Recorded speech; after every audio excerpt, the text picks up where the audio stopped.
I've given you some other chapters of The Wealth of Nations. I'm here specifically referring to Chapter 5 of the real and nominal price of commodities, or of their price in labor and their price in money, and Chapter 7 of the natural and market price of commodities. I think that although the subject matter of these chapters may seem to be pure economics, there is an important ethical relevance to them. And although I'm not going to go into any of the details of these chapters in this talk, I'd like to at least put them in that sort of context so I can explain my reasons for giving them to you and perhaps help you to read them more profitably. You know, the general so-called Adam Smith point of view, which is much sort of abused by people who refer to Smith without really knowing what he was about or reading parts of The Wealth of Nations to get a notion of what he's about. But the general reference is to, and here in the context of business and ethics, is that business doesn't need ethics because economics doesn't work that way. And Smith, both in these chapters, both provides a basis for that general ideology, you might say, philosophical basis for it, a real rational basis, and also says some things that may call upon us to question that basic assumption that there's no ethical component to economics. Business, and I want to say why. If we actually look at Chapter 7 first, that seems to be the fuel for well, there's no need for ethics in business. And that has to do with prices. Smith has this idea that the price of any commodity has a so-called natural price. That's what the thing is really worth. And he's not going to pretend that he can assign an absolute economic value to a good, but he does say that there's a sort of a natural price, and that's determined by the ordinary or average rates of wages, profit, and rent in a certain area, a certain neighborhood.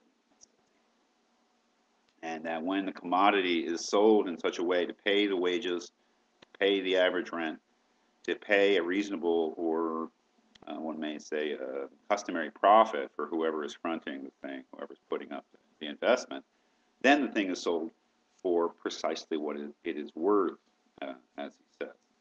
Of course, prices don't always work that way. Prices go up and down, and the main thesis of Chapter 7 is that they can go above their natural price and they can go below their natural price, but that no intervention is needed, no artificial intervention, no concerted effort to keep prices close to their so-called natural price, which we may, I think, freely say is their just or fair price.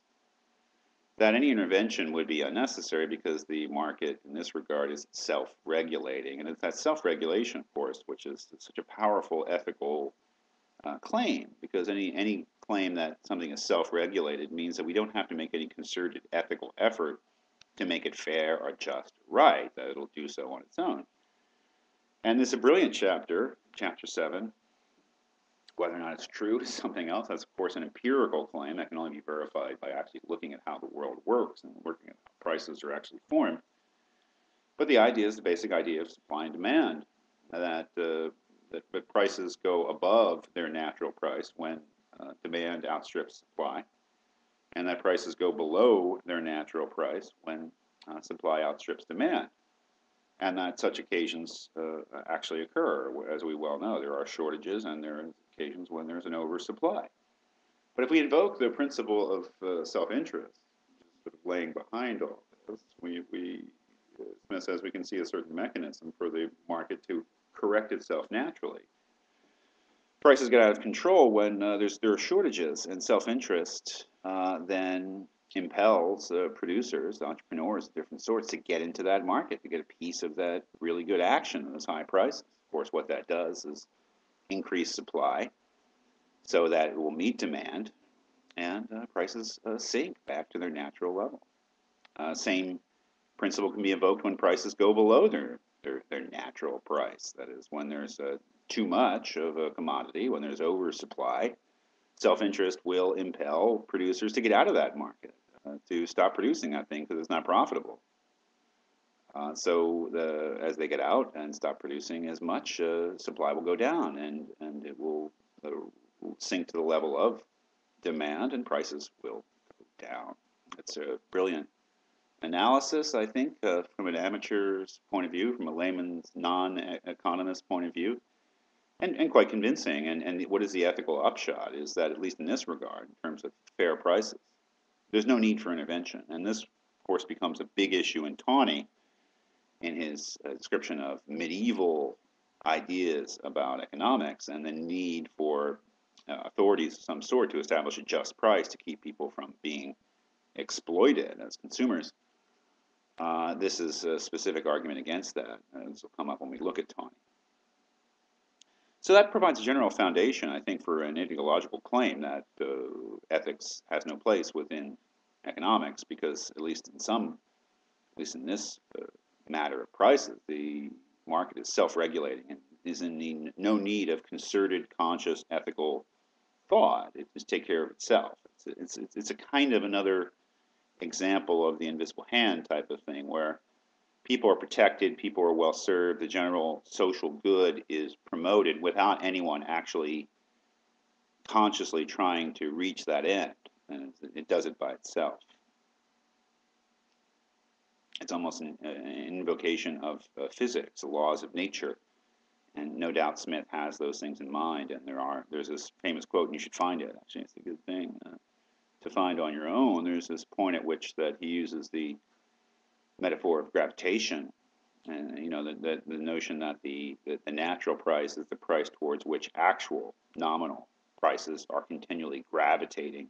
He's obviously thinking of Isaac Newton, and in a way staking his claim to be the Newton of economics, and sort of explaining how the economy works by these impersonal laws, similar to the way that Newton explained the way that the physical universe works, according to simple, impersonal, natural laws. Well, the second, actually earlier chapter, chapter 5 that I gave you, is also, I think, again, from a layman's point of view, from a non-economist point of view, quite brilliant. It's really, talking about, what things are worth, what makes them worth what they are, and really what money is, which is always enlightening. But it's really about labor, is it not? He begins that chapter by saying, every man is rich or poor according to the degree in which he can afford to enjoy the necessaries, conveniencies, and amusements of human life. Okay, so we're rich or poor according to our material level of living, the pleasures and comforts that we can derive and enjoy in the material world.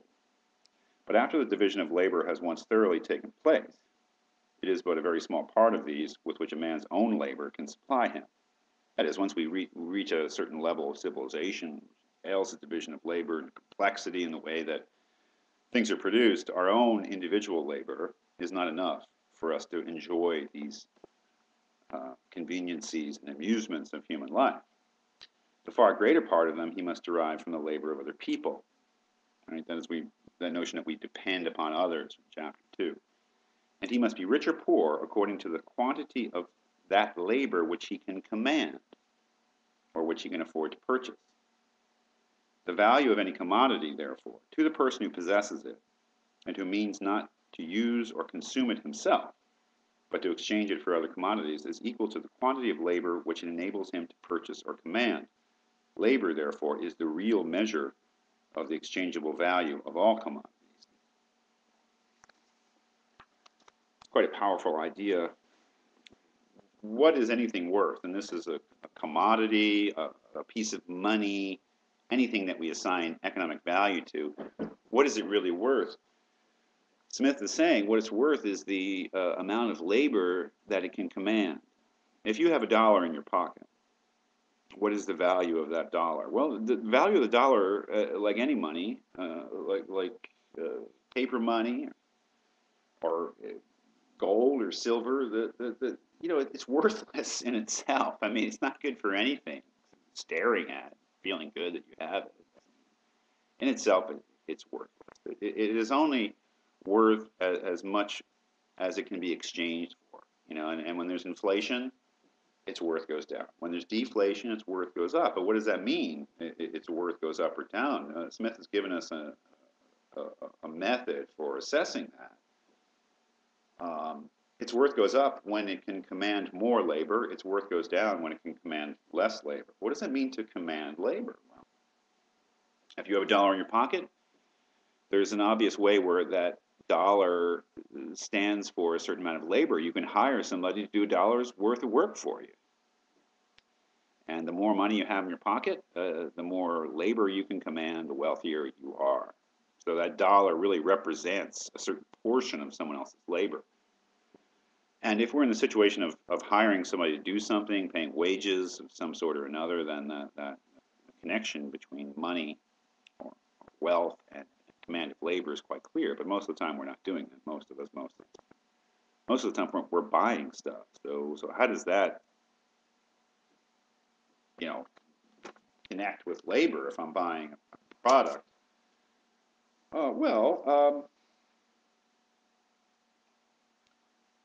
See if I can find a good quote. He says a little bit later on, the power which that possession immediately and directly conveys to him is the power of purchasing, a certain command over all the labor or over all the produce of labor, which is then in the market. His fortune is greater or less precisely in proportion to the extent of his power, or to the quantity either of other men's labor or, what is the same thing, of the produce of other men's labor. That is, the produce, the commodities that are available on the market all represent a certain quantity of labor. It's just past labor. It's labor that has been exerted in the past on things to give them value. So if I hire somebody to do a job for me, I am purchasing their labor in the most direct way. But if I buy a commodity that somebody has labored on, in effect, I am commanding their labor retroactively. That is, that person worked and received wages for their work.